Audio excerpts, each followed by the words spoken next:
everybody. Make your way back to your seats if you would, please. We're going to get into the scriptures today.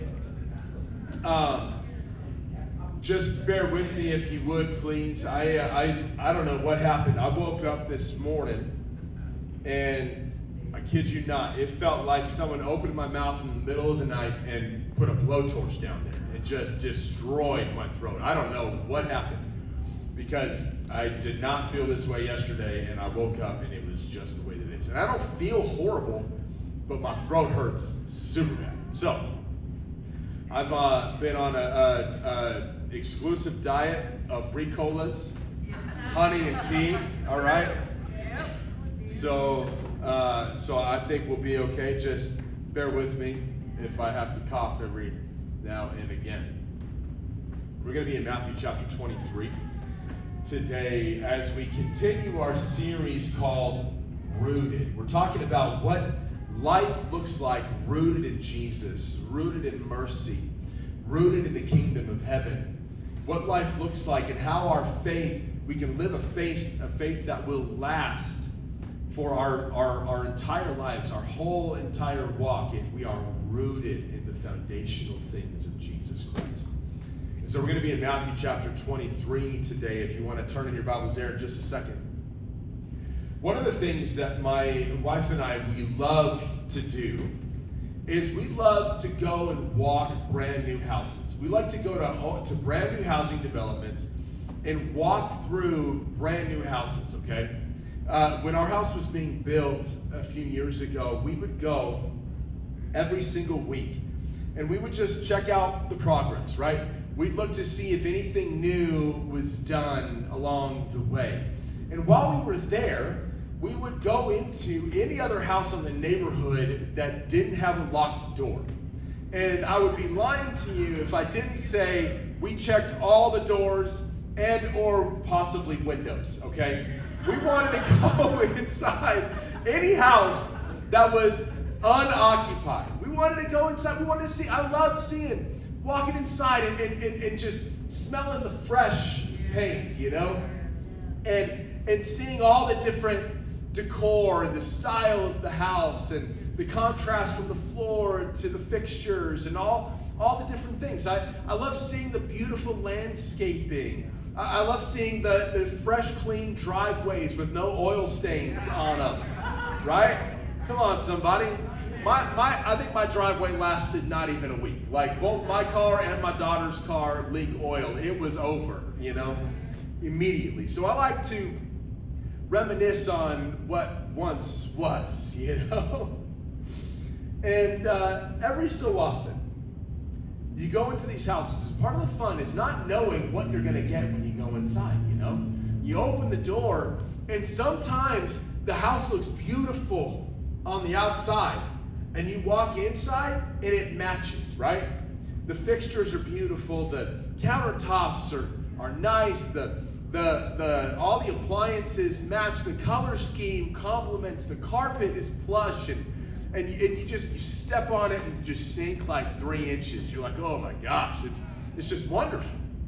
And you can walk through and see all of the things. Bathrooms, beautiful bathrooms. Some of these bathrooms in these houses are just incredible, right? But other times you walk in, and from the street, you're looking at it, and the shutters are done, the driveway's good, the grass is good, all the things are there, but maybe it's not quite as finished on the inside as it looks on the outside. And you open the doors, right? And you're thinking you're going to see one thing, and you're like, whoa, and it's just a mess in there. There's wood piles around, and sheetrock scraps just kind of strewn about, and you know, the construction workers' lunch trash is just in the corner. That was one of the things that infuriated me so much. I'd walk into my house when it was being built, and there's like Taco Bell trash just on the ground. I'm like, what is happening right now? Don't you know? Obviously, I wasn't living there, you know, but it's just a thing, right? You see it. And not every time is it going to be beautiful on the outside and also beautiful on the inside. And nobody in their right mind is going to walk up to a house like that and present it as done and complete. They're not going to take their friends to that house and just look at how amazing this is on the outside and pretend like everything is just as beautiful on the inside as it is on the outside. They're just not going to do it, no matter how impressive it looks. Now, when we read Matthew chapter 23, that's a little bit of the picture of what we see in the lives of the religious leaders at that time, because they were notorious for presenting themselves in a way that looks impressive on the outside, that looked put together on the outside, that they had everything exactly how it should have been on the outside, and yet their faith inside was far from complete. And Jesus spends this entire chapter in Matthew chapter 23 challenging these religious leaders, calling out areas in their life that look good externally, but need improvement internally. Over and over again, Jesus contrasts the pitfalls of simply living in a way that appears holy, but isn't following through with faith and devotion. And so the challenge for us today is, are we willing to heed the warning of Jesus to the Pharisees? Are we willing to look into our own lives and root ourselves in the necessary sacrifice to accomplish not just external holiness, not just what it looks like to live holy and look holy and be impressive on the outside, but to allow God to do the deep work inside?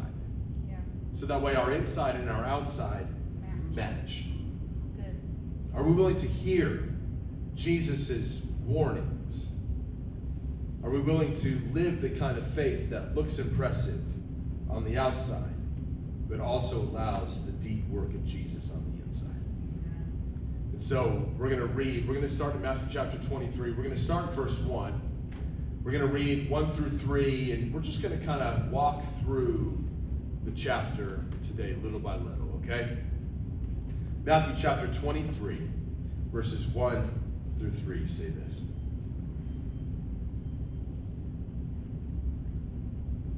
Jesus said to the crowds and to his disciples, "The teachers of the religious law and the Pharisees are the official interpreters of the law of Moses. So practice and obey whatever they tell you to do. But do not follow their example, for they do not practice what they preach."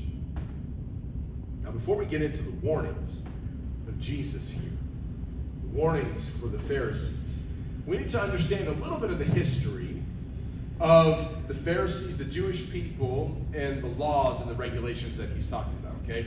Because when God saved the Israelite people out of slavery in Egypt and took them into the promised land, he gave them a whole set of rules and regulations to follow. They were designed to be a people who followed the law, okay? Because God wanted to make sure that they were distinctly different from anybody else that they came in contact with. God wanted to make sure that the way they lived, the way they acted, the things that they said, the way that they looked, everything was vastly different than the world around them. So all of these rules and regulations were given to them by choice. And that's what we see on the first 5 books of the Bible: Genesis, Exodus, Leviticus, Numbers, Deuteronomy. These are the books of the law. And these laws, they weren't just simply rules and regulations for the sake of rules and regulations. These were the very word of God given to the Israelite people. And so they held this at a very high regard. It was extremely important to them. It was their greatest possession. And so then the role of the Pharisee and the religious leaders of that time, it was to know and understand these laws, how to obey them, to meticulously study them, to live them out and to be the example for the Israelite people, right? So the Pharisees were supposed to know in a deep and intimate way all of these laws, these rules and regulations, and to live out that example in front of the people, to help them and to guide them in that way. So I think it's important to note when Jesus is talking to them and he says, do as they say, but don't do as they do, okay? Jesus wasn't condemning the spiritual disciplines of the religious leaders. The problem was that they weren't following the rules with the right motivation. They weren't doing these things for the right reasons. And so Jesus wasn't angry because they cared about holiness. The issue was that they desired to look holy on the outside, for the approval of people, for the praise of other people, but they weren't allowing the law to do heart transformation, to work deep in their lives. And we see this clearly in our next section of verses, in chapter 23, verses 5 through 7. It says, everything they do is for show. Excuse me. On their arms, they wear extra wide prayer boxes with scripture verses inside. And they wear robes with extra long tassels on them. And they love to sit at the head of the table at banquets and in the seats of honor in the synagogues. And they love to receive respectful greetings as they walk in the marketplace. And they love to be called rabbi. What's crazy about this is Jesus isn't having a private conversation with his disciples somewhere. This is an open and public conversation that he is having with the Jewish leaders, with the religious leaders and the Pharisees. He's talking to the whole crowds of people. And could you imagine? They're standing there, and Jesus is like, these fools over here, they love to do this. They want the attention. Do what they say, not what they do, because their motivations are wrong. Could you imagine being that guy in the room? And you're like, this guy, the noiv of this guy, right? He's having this, and he pulls no punches, man. Everything they do is fake and for show.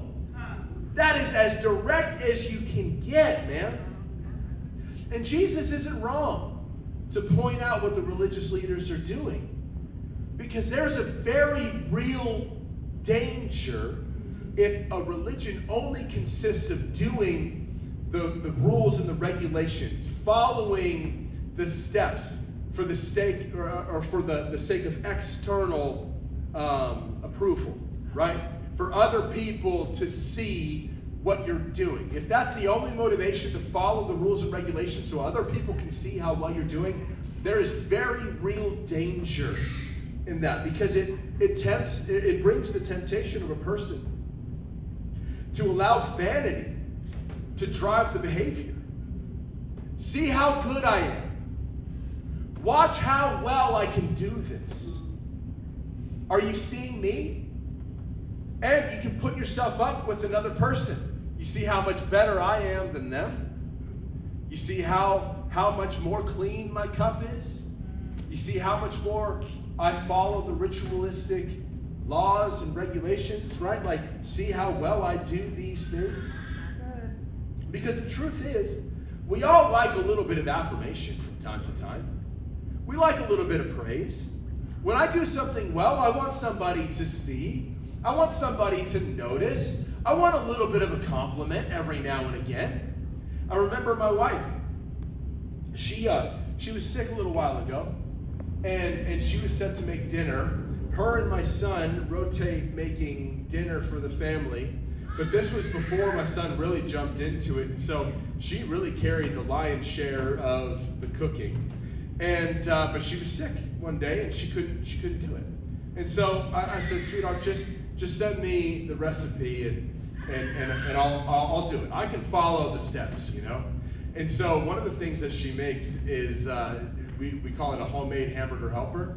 So I grew up, my mom was not a good cook, okay? So it was all boxed food. Rice-a-roni, hamburger helper, pasta-roni. Like, if it could be made out of a box, man, she could cook it. And I would eat it, all right? And so I love hamburger helper. It's like a comfort food for me. It sends me back. Well, hamburger helper is horrible for you. It's terrible. So my wife went on this mission to find a clean version with all clean ingredients, homemade stuff to make hamburger helper. So she sends me this recipe, and I'm like, okay, here we go, you know? And so I do it. And I follow the recipe to a T. I do all of the steps. I follow the guidelines, and I hit all the measurements. Everything was just so. And the dinner came out wonderful. It was great. But I didn't just see that it was good and eat it. Everyone that ate dinner that day, how good is that hamburger helper? Was that the best hamburger helper you've ever had? Right? That was good. You want some more? I'll get you some more. Like, let me just put a little bit more on your plate. I just want to hear. Like, when you take that first bite, really accentuate the you know? I wanted that affirmation that I did a good job, right? Now, am I anything special because I can follow a recipe?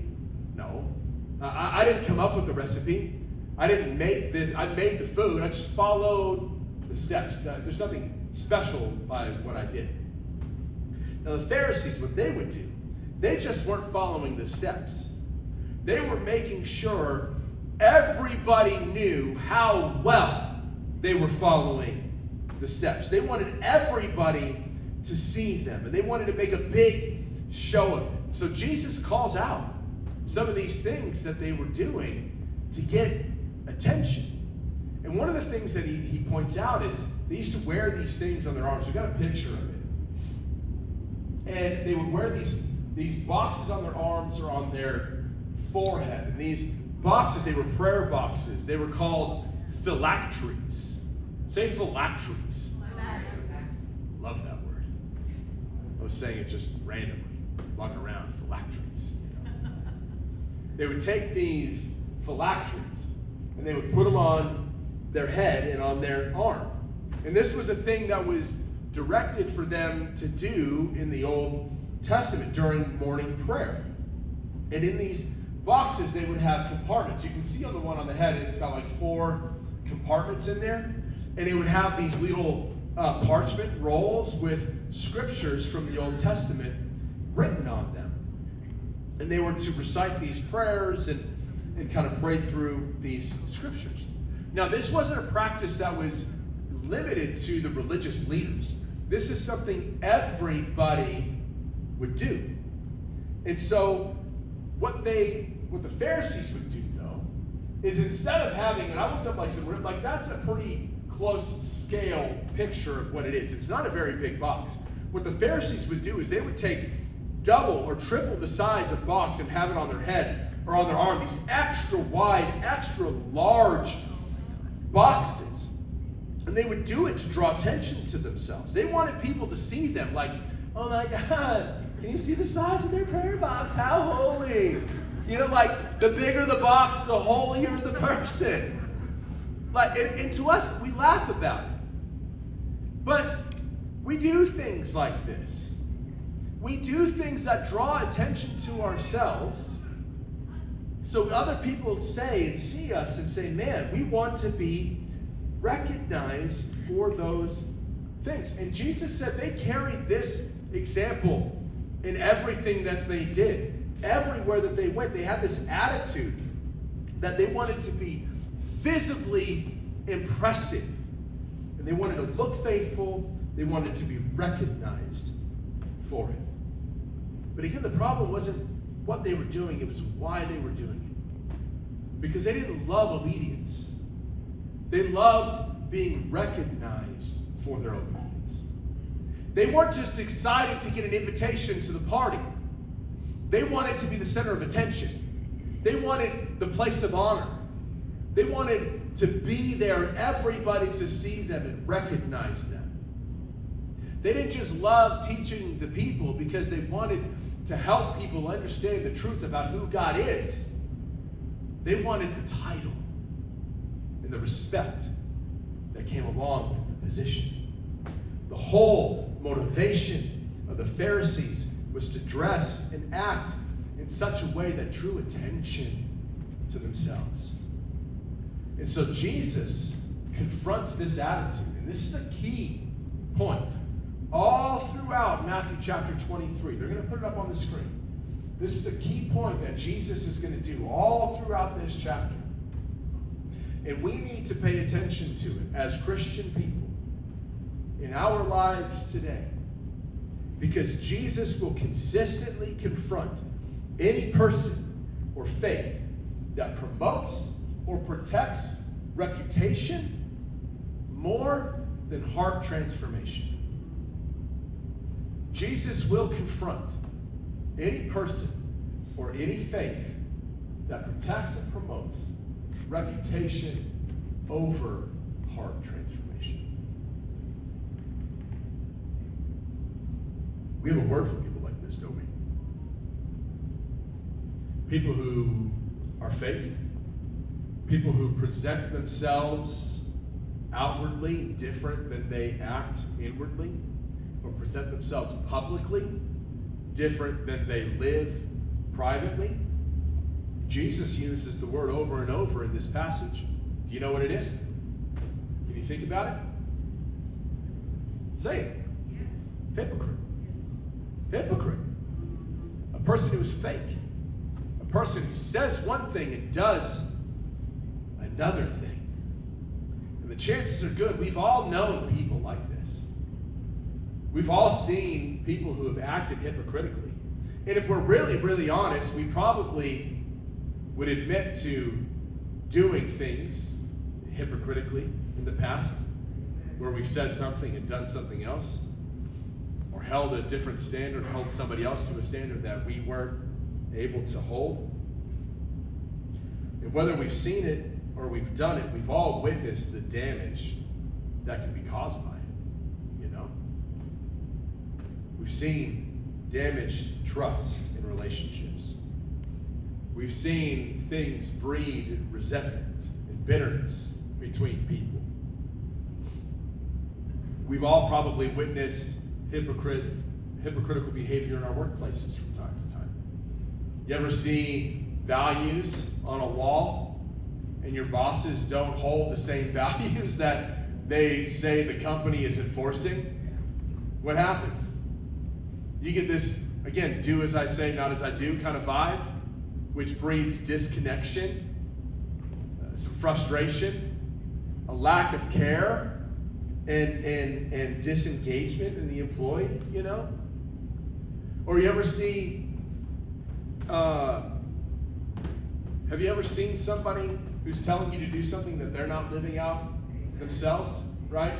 You go to a doctor. Have you ever been to a doctor? And the doctor's telling you, you know, you might need to lose a little bit of weight. You know, you could probably get your blood pressure down a little bit. Your cholesterol is a little bit high.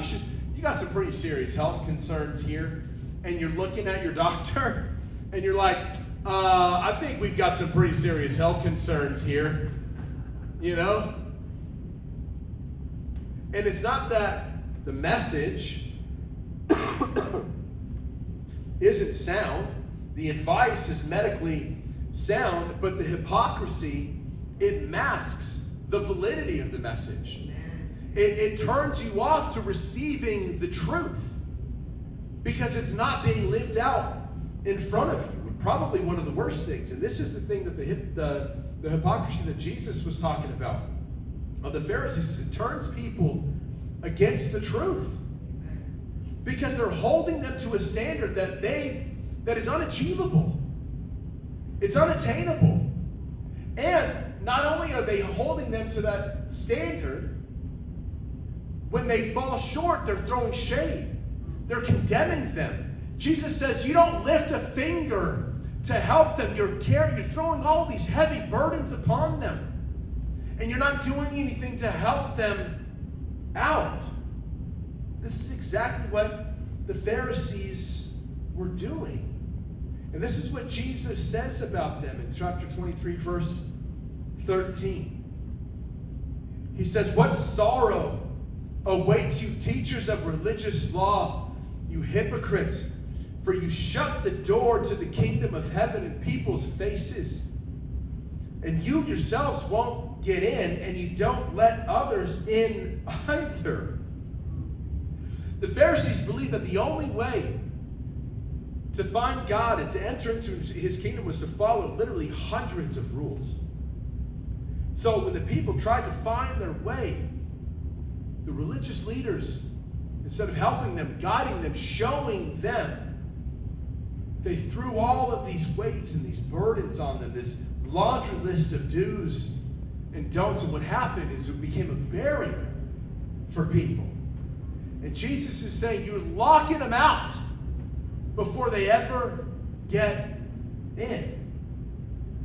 And the real tragic thing is when this becomes a habit, what ends up happening is it opens the door for all kinds of other issues and problems, all kinds of other compromises, all kinds of other legalistic behavior, all kinds of other religious extremism, you know? And so Jesus hits the Pharisees. He's going to throw this next one up there. It's a little bit small. If you need to take a picture, you can. But he throws these warnings, these accusations at the Pharisees. Because what this has done is it's rolled into a lifestyle of problems. He says your hypocrisy, in verse 15, your hypocrisy has turned people into twice the child of hell you are. Verse 16 to 22, he says, you've twisted the law and you use technicalities to avoid accountability. Verse 23, you make a big show of all of these insignificant giving of insignificant sacrifices. And you're doing that to cover up the injustice, your lack of mercy, and your lack of faithfulness to the things that really matter. He says, you make a show of looking put together and all good. Show how good you look on the outside, but on the inside you're full of corruption. And then verses 27 to 28, he says, on the outside, you look alive spiritually, but inside you're dying. Again, could you imagine being there in the room? Have you ever been in the room when someone else is getting scolded? It's like super uncomfortable, you know? When somebody is just letting them have it. They're just hitting them. And you did this, and you did this, and you did this, and you're like, you know, you're like, I'm glad I'm not in the hot seat, you know? And it's awkward, and it's heavy, and you're just like, it's uncomfortable. And it can be easy for us to hold that kind of mentality in this moment and be like, man, that sucks for those guys. I'm glad I wasn't there. But I think we would be doing ourselves a disservice if we didn't listen. You ever have those kids that hear when their siblings are in trouble and they learn from their mistakes and they don't do the thing that their sibling did because they witnessed the scolding? I was the one that always got scolded. My sister learned, and she was like, I ain't gonna do none of that mess. I was the one that took the brunt of it, so that way she could live a good life. I think we would be doing ourselves wrong if we don't look at these warnings from the Pharisees, or from Jesus to the Pharisees, and see in which ways we need to look and put these up in the mirror and turn them back towards us, because there's a very real danger for us to fall in a similar life, like a double standard, you know? And so they're going to put this next one up there, and I think maybe this is a bit of the warnings of Jesus to us. Do you teach God's truth without really loving people? How many times have you heard people speaking truth from the scripture, but they're speaking it with venom in their tongue? And the truth is real, but it has no love. And truth without love is legalism. Truth without love is damaging. Truth without love oftentimes is religious abuse. So maybe Jesus is warning us, are we teaching truth but not loving people? Are you reading the Bible and praying regularly while resisting God's prompting for personal change?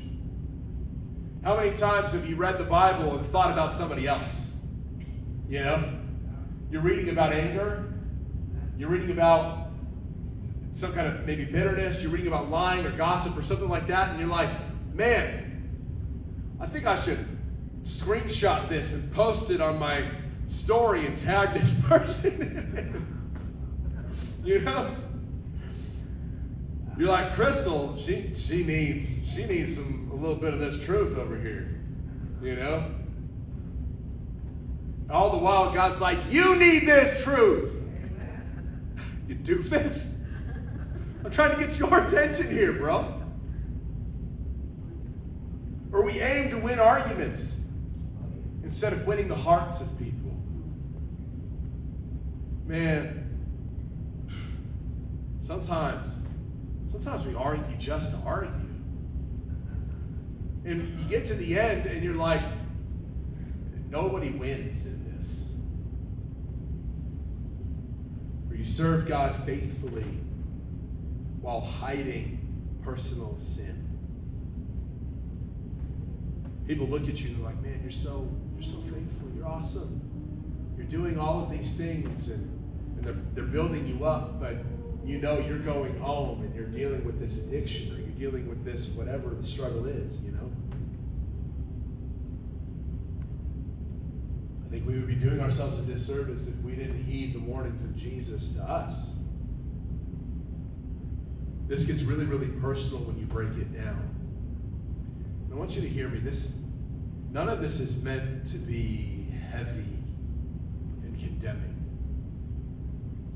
But sometimes when we put a mirror up and we see how close this gets, there is something to be said. And let me just say this. This is the religious leaders. That's what Jesus says. You put a heavy burden on the people and you do nothing to help them and lift them up. Any kind of religious teaching or practice that is heavy and burdensome is not from Jesus. But Jesus will speak hard words and hard truths that cut us to our hearts. Sometimes Jesus needs to confront issues inside of us. Issues that we may feel a little bit uncomfortable addressing. Because as we've said, Jesus isn't impressed by looking religious on the outside. He's concerned about deeper things. And he's inviting us into something so much more and something so much better. And this is the big truth I want you guys to take home today. So write this down. Take a picture of it. A life rooted in sacrifice chooses inner faithfulness over outward appearance. A life rooted in sacrifice chooses inner faithfulness over outward appearance. Jesus doesn't care if you look great on the outside, but you're dying inside. And he also doesn't care if you look like a homeless person on the outside, but you're loving people. You're helping, you're caring, you're living out. You understand what I'm saying? A life rooted in sacrifice chooses inner faithfulness over outward appearance. And guys, this is hard. Because we live in a world that is so concerned about outward appearance, you know? Outward appearance is like the number one thing in a lot of ways, the number one priority. You look at people's social media posts, man, and they're like dang near perfect. Their pictures are like they've got filters, they've got the lighting just right. We know how to get the right angle. You know, man, I've got, well, she's not a teenager anymore, but my daughter, when she was a teenager, you know, I learned really quickly how to take pictures of her.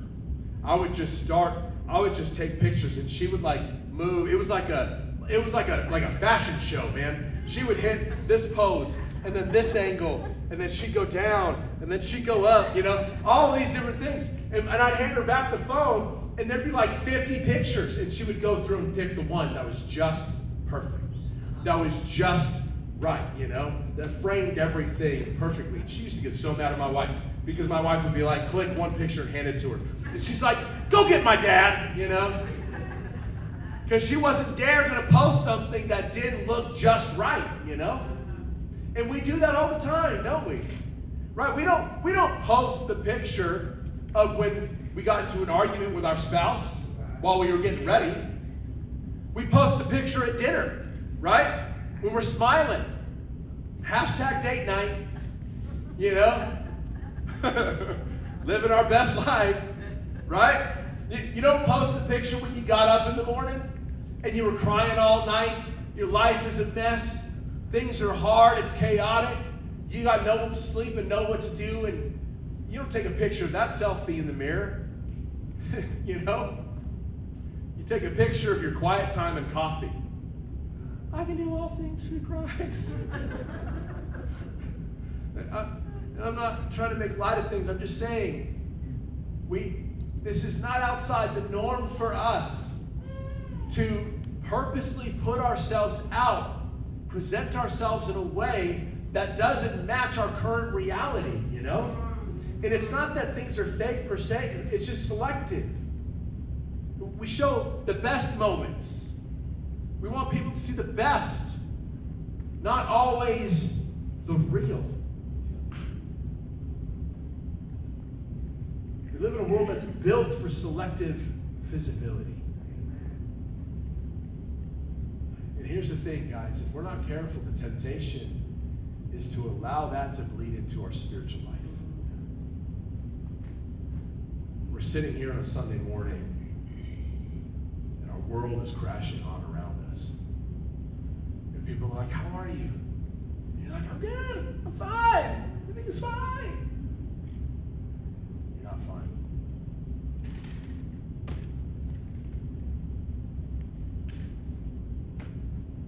Which is why the invitation to live a life rooted in sacrifice means to choose inner faithfulness over outward appearance. So I'm going to invite you guys to stand. Go ahead and throw that reflection question up there for me. As we prepare to close and take the turn into communion,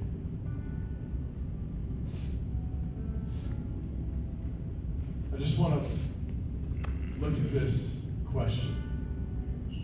And again, I want you to reflect on this week. If you need to write it down or take a picture of it, I want you to ask yourself, is there any area in your life that you're protecting your faith, how your faith looks, instead of opening your heart to change?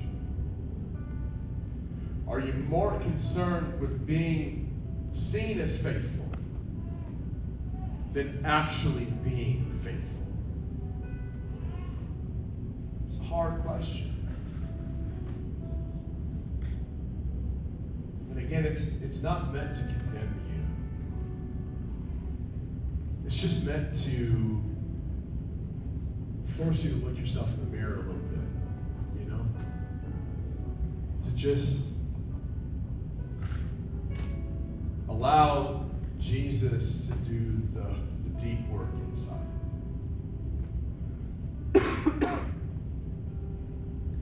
And so I just want to give you like 60 seconds. I'm going to step aside. I'm going to ask Felice to turn the music up just a little bit. And I want you just to get with Jesus for 45, 60 seconds.